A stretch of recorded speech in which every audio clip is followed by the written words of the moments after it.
গত বছরের শেষে G7 কান্ট্রিজ ইউরোপীয় ইউনিয়নের কান্ট্রিজের সঙ্গে মিলে রাশিয়ান ক্রুড অয়েলের ওপর প্রাইস ক্যাপ লাগিয়ে দিয়েছিল আর নিজের দেশের ইন্স্যুরেন্স কোম্পানিকে রাশিয়ান অয়েলের ওপর প্রাইস ক্যাপের ওপরের অয়েল শিপমেন্টকে ইন্স্যুরেন্স কভার দেওয়া থেকে আটকে দিয়েছিল। মানে ওই সমস্ত পশ্চিমী দেশগুলোর ওয়েস্টার্ন কোম্পানিজ রাশিয়ান ক্রুড অয়েলকে তখনই ইন্স্যুরেন্স কভার দিতে পারে যদি রাশিয়ার ওই ক্রুড অয়েল প্রাইস ক্যাপের আন্ডারে থাকা মূল্যে বিক্রি হয়। এই কারণে রাশিয়ার থেকে কেনা ক্রুড অয়েলের জন্য ইন্স্যুরেন্স কভার কিনতে ভারতের রিফাইনারিজের অনেক সমস্যা হচ্ছিল। এমনটা এর জন্য হচ্ছিল কারণ রাশিয়ান ক্রুড অয়েলকে ইন্স্যুরেন্স কভার দেওয়া 60% কোম্পানিজ ব্রিটেনের ছিল, যেখানে 80 থেকে 90% কোম্পানি G7 বা ইউরোপীয় ইউনিয়নের কোনো দেশে রেজিস্টার ছিল। এই কারণে ইন্স্যুরেন্স কোম্পানিজ G7 এবং ইউরোপীয় ইউনিয়নের গাইডলাইনকে স্ট্রিক্টলি ফলো করছিল।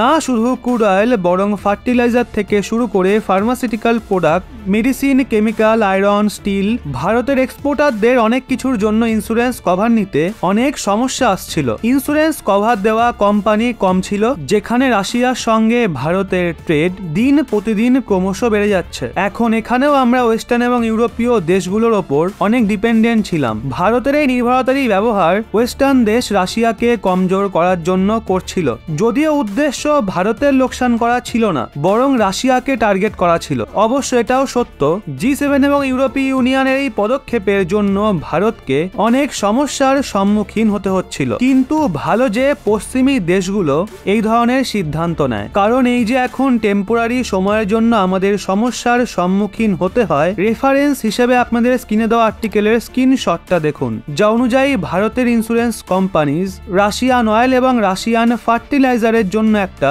ভীষণই বড় মেরিন পুল বানাতে চলেছে। আসলে ক্রুড অয়েল এবং ফার্টিলাইজারের শিপমেন্ট অনেক কস্টলি হয়, কয়েক মিলিয়ন ডলারের। এক্ষেত্রে এগুলোর ইন্স্যুরেন্সও অনেক কস্টলি হয়। কোনো ছোটখাটো ইন্স্যুরেন্স কোম্পানি কখনো এত বড় রিস্ক নেয় না। আর গ্লোবাল ফুটপ্রিন্ট সম্পন্ন কোনো বড় ইন্স্যুরেন্স কোম্পানি যে শিপিং ইন্স্যুরেন্স দেয় তা ভারতে নেই। এক্ষেত্রে এখন এটা ডিসাইড হয়েছে ভারতের state run government insurance company একটা মেরিন পুল লঞ্চ করবে, যেখানে ভারতের প্রাইভেট ইন্স্যুরেন্স কোম্পানিগুলো জয়েন হবে। ভারতের এই সমস্ত ইন্স্যুরেন্স কোম্পানিগুলো মিলে এখানে পয়সা রেজ করবে আর একটা স্পেসিফিক অ্যামাউন্ট ডিসাইড হবে যাতে রাশিয়া থেকে আসা শিপমেন্টকে ইন্স্যুরেন্স কভার দেওয়া যায়। বর্তমান সময়ে রাশিয়া থেকে আসা শিপমেন্টকে রাশিয়ার সাপ্লায়াররাই কভার করছে, কিন্তু তারা অনেক চাপে রয়েছে। ওদিকে ভারত গত বছর ইন্স্যুরেন্স পুলকে নিয়ে একটা ট্রায়ালও করেছিল। রাশিয়া থেকে আসা ফার্টিলাইজারের জন্য ওই সময় 500 কোটি টাকার একটা ইন্স্যুরেন্স পুল সেট আপ করা হয়েছিল,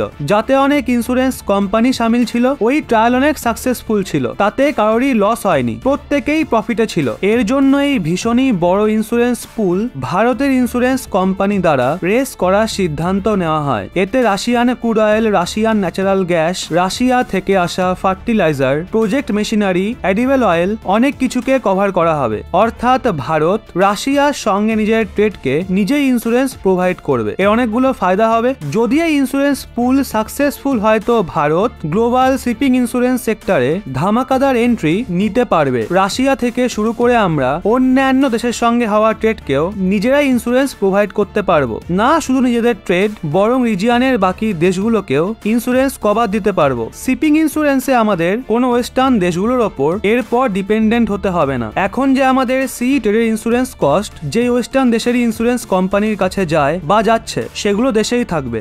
ভারত আত্মনির্ভর হতে পারবে। যদি দেখা হয় তো ওয়েস্টার্ন দেশ ভারতের জন্য একটা নতুন অপরচুনিটি বানিয়ে দিয়েছে। আশা করি রাশিয়ার সঙ্গে ট্রেডের জন্য এই যে প্রথমবার ইন্স্যুরেন্স পুল বানানো হচ্ছে সেটা সাকসেসফুল হবে। তো বন্ধুরা, এই নিয়ে আপনাদের কি মতামত নিচে কমেন্টে অবশ্যই জানান।